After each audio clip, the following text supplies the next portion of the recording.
Hello, आदाब, नमस्ते, सत श्री अकाल। उम्मीद है आप सब खैरियत से होंगे। दोस्तों, आइए सीधे चलते हैं अपने किस्से की तरफ। ये 1960 की 1960 की एक उजली खुशगवार सुबह थी। हम सब के प्यारे रफ़ी साहब अभी नाश्ता करके स्टूडियो जाने की तैयारी कर रहे थे कि उनके दरवाजे पे किसी ने दस्तक दी, नॉक किया।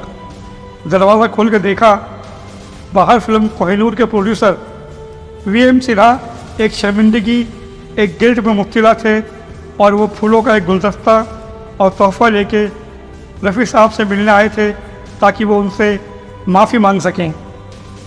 अब आप सोच रहे होंगे कि वीएम सिन्हा रफ़ी साहब से माफ़ी मांगने क्यों आए थे। वजह ये थी कि इस फिल्म के एक गाने को लेकर वीएम सिन्हा ने कहा, इस गाने का बजट बहुत ज़्यादा हो रहा है, इस गीत को फिल्म से निकाल दो और इस गाने के होने न होने से फिल्म की कामयाबी पे कोई असर नहीं पड़ेगा। इधर रफ़ी साहब जो कि बहुत प्रोफेशनल, सच्चे, ईमानदार इंसान थे, उन्होंने इस गाने के लिए बड़ी मेहनत, लगन और दिल से तैयारी कर रखी थी। रफ़ी साहब हर गीत ही बहुत सच्चाई से गाते थे और इस गीत के लिए तो बहुत ही ज़्यादा मेहनत कर रहे थे।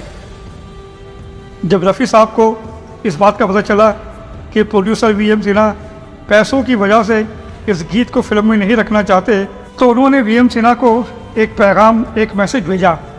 वो पैगाम ये था, आप मुझे भले ही पैसे ना दें, मैं इस गाने की फ़ीस नहीं लूँगा, बिना पैसे लिए गा दूँगा, लेकिन इस गीत को फिल्म में रखें, यह आपकी फ़िल्म की कामयाबी में चार चांद लगा देगा। जब वीएम सिन्हा को रफ़ी साहब का ये पैगाम मिला तो वो हैरान रह गए। खैर, अब रफ़ी साहब के पैगाम के बाद वीएम सिन्हा ने गीत को फिल्म में रखने का इरादा कर लिया। फिल्म रिलीज़ हुई और सुपर डुपर हिट हो गई। इस फिल्म ने रिकॉर्ड्स ब्रेक कर दिए और वो गीत जिसे प्रोड्यूसर वीएम सिन्हा फिल्म में नहीं रखना चाहते थे, वो गीत फिल्म के रिलीज़ होते ही एक क्लासिक, एक मास्टरपीस बन गया। इस गाने ने फिल्म कोहिनूर की कामयाबी में एक अलग किरदार निभाया। आवाम ने इस गाने को बहुत बहुत पसंद किया। प्रोड्यूसर वीएम सिन्हा अब बहुत शर्मिंदा थे और वो फूलों का गुलदस्ता और काफ़ी महंगे तोहफे लेके रफ़ी साहब से मिलने आए थे ताकि उनसे माफ़ी मांग सकें। उन्हें एहसास हो गया था कि रफ़ी साहब की सलाह ने उनकी कितनी मदद की है, उनकी फ़िल्म की कामयाबी को बुलंदी पे पहुंचा दिया है। वो गीत था, आपको यकीन नहीं होगा कि प्रोड्यूसर इस गीत को फिल्म से निकालना चाहते थे, लेकिन ये गीत रफ़ी साहब ने बिना पैसे लिए गाया। तो सुनिए ये कौन सा गीत था।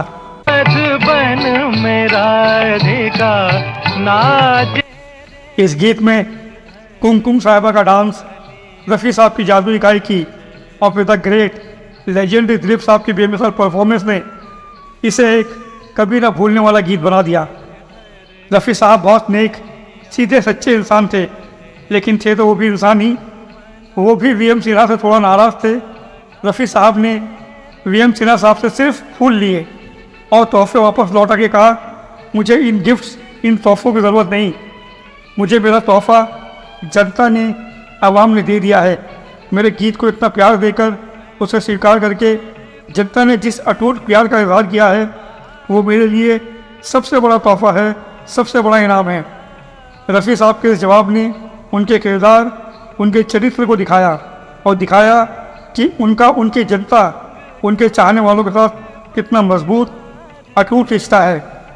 आज भी मधुबन में राधिका नाचेरे दुनिया भर में जितने भी मौसीकी के शौकीन हैं, इसे गुनगुनाते हैं। संगीत प्रेमियों के दिल में बसता है ये गीत। ये गीत भारत की संस्कृति है, यहाँ की तहजीब का इख्तियारा है, उसकी पहचान है। ये किस्सा एक मिसाल है कि कैसे सच्चे गुणी फनकार, कलाकार अपने फैंस, अपने चाहने वालों को सबसे ऊपर रखते हैं। रफ़ी साहब ने इस गाने के पैसे ना लेकर ये साबित किया कि वो अपने चाहने वालों के लिए बिना पैसे लिए भी गा सकते हैं। दोस्तों, उम्मीद है मधुबन में राधिका नाचेरे का ये किस्सा आपको पसंद आया होगा। हमारी कोशिश होती है आप तक वो बातें पहुंचाएं जो अनकही, अनसुनी हो। अगर आपने अब तक हमारे चैनल को सब्सक्राइब नहीं किया है तो इसे सब्सक्राइब करें, वीडियो को लाइक करें, कमेंट्स करें इसे शेयर करें। फिर मुलाकात होगी अगली वीडियो में किसी दिलचस्प किस्से, एनेक्डोट, बिहाइंड द सीन या म्यूजिकल स्टोरी के साथ। हर गीत के पीछे एक किस्सा है, हर सीन के पीछे एक कहानी है। अपना बहुत ख्याल रखिए। Thanks for watching, take care, see you soon.